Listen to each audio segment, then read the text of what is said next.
दफा हो जाओ मेरे घर से, वापस ना आना। देख लो बाबा, असल बात बताने का ये सिला दे रहे हो मुझे। कहा ना दफा हो जाओ, मुझसे कुछ गलत ना करवा लेना।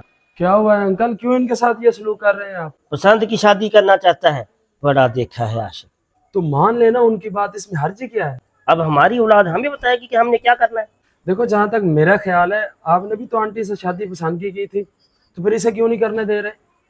सुन लो माजरत के साथ, तुम्हारे जैसे वालिदैन की वजह से ना बेटे बेटियां घर से निकल जाते हैं या फिर गलत कदम उठा लेते हैं, और फिर तुम गली बाजारों में यूँ रोते फिरते हो, हमारे बेटे ने हमारी नाक कटवा दी, मैं शर्म के मारे सार उठा के जमाने में चल नहीं सकता। देखो पसंद की शादी कोई गुनाह तो नहीं है, यह तो आपको उनका शुक्रिया अदा करना चाहिए था कि उन्होंने अपनी ख्वाहिश का इजहार कर दिया आपके सामने। आपकी बात सही है, लेकिन हमने इसके चचा के यहाँ इसका रिश्ता तय कर दिया हुआ है और हमने अपनी कास्ट से बाहर रिश्ता करना ही नहीं है। मेरा आपसे एक सवाल है, क्या ये औलाद के साथ ज्यादती नहीं है, जुल्म नहीं है?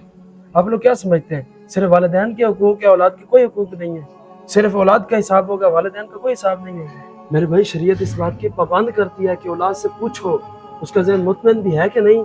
कल को जो फिर रोना धोना है, हमारी बच्ची का घर उजड़ गया, हमारी बहू हमारे साथ लड़ाई करती है, कोई घर में सुकून नहीं, चैन नहीं, ही रिश्ते ऐसे हैं जो इस वजह से हो ही नहीं पाते।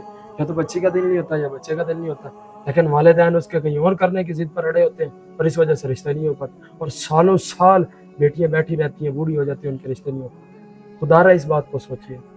बेटा आपने मेरी आंखें खोल दी हैं, मैं अपने बेटे की जहाँ चाहेगा वहाँ शादी करूँगा। आओ बेटा।